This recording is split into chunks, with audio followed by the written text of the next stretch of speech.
Jazzcast Pros. Today we are going to be talking about uncertainty. We are going to be talking about unexplainable loss, trauma, and resilience. First, if you follow me on social media, especially on Facebook or Instagram, you may have learned that on Christmas Day, my son tragically lost his house, completely burned down. Thankfully, his life was spared, although he did suffer some third-degree burns to parts of his body, mainly his back, both of his hands, and his abdomen.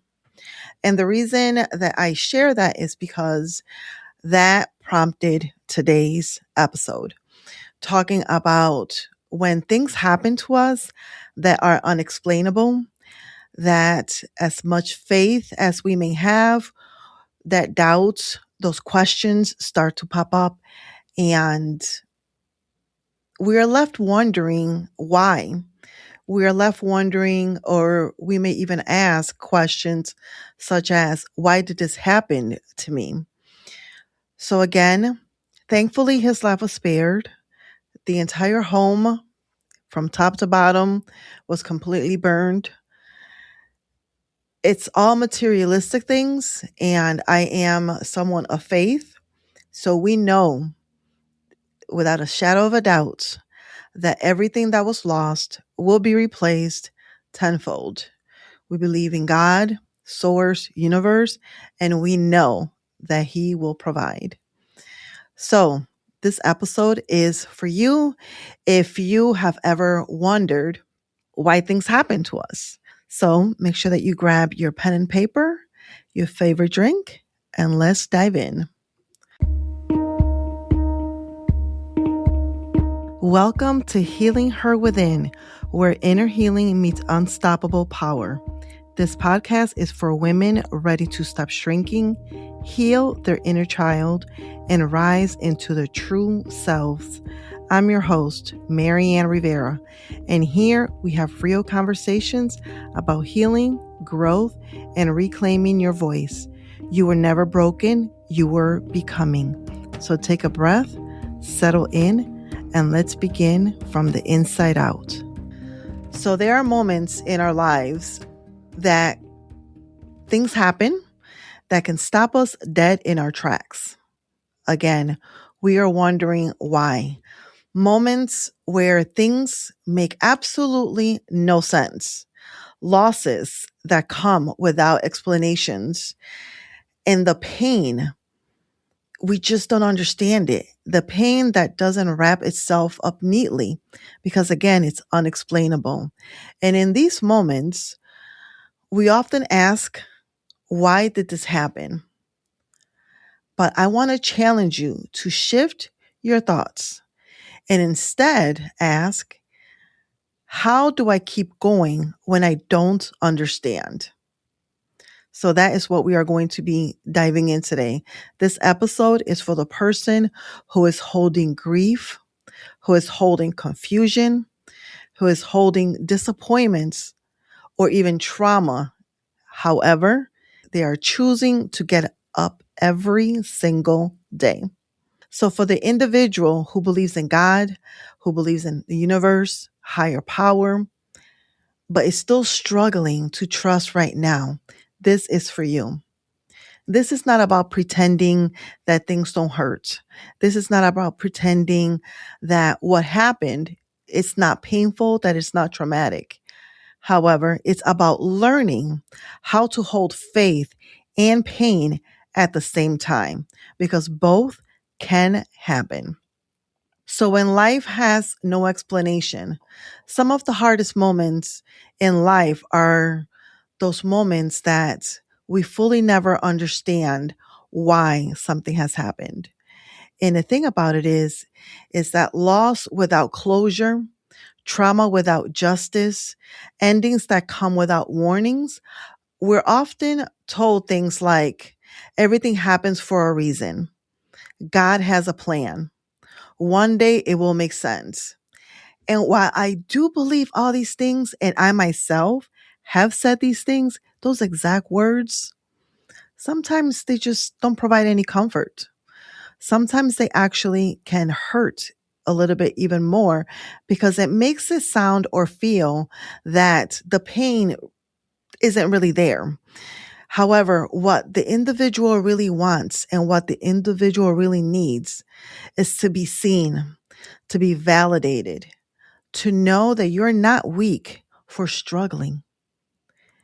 When we have faith, it doesn't mean that we don't question things. Faith doesn't mean that you don't question. Faith does not mean that you don't understand. Faith doesn't mean that you just believe that everything is just going to be honky dory, rainbows and unicorns.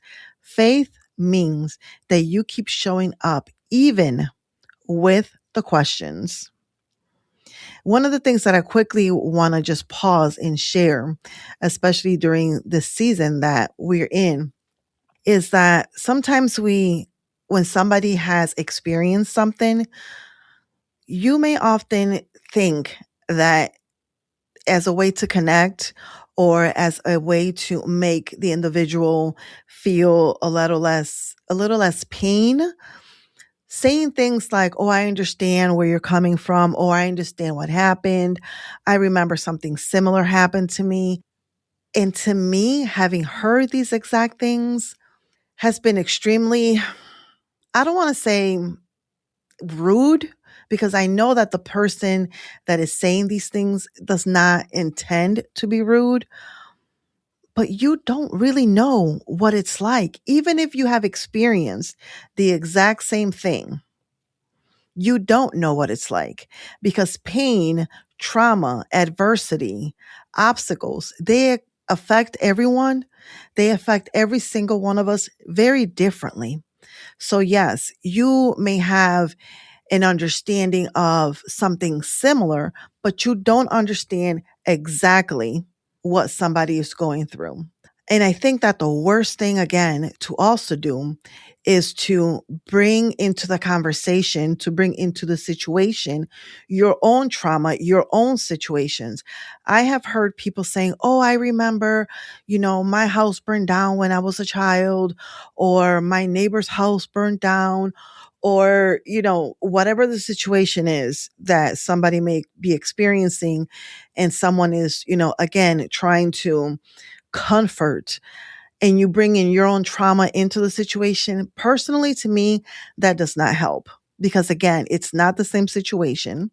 And when people ask questions that really don't, there's really no purpose to it.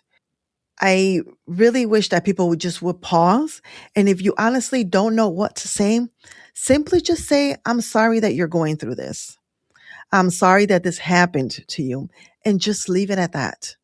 Because when you start with, oh, I'm sorry this happened to you, something similar happened to me, or the exact same thing happened to me, or the exact same thing happened to my family or my friends and things like that, it just takes away from the individual. I just wanted to share that and just put that out there because sometimes we don't really know what we want to say.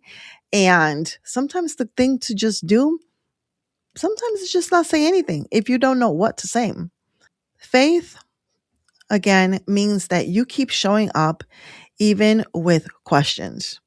It's all about trusting your higher power when things hurt.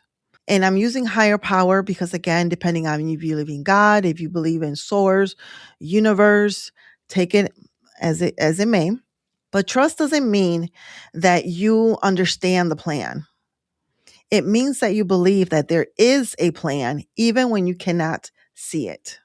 There is a difference between blind positivity and grounded faith. Grounded faith says, I don't like this. I don't understand, but I trust.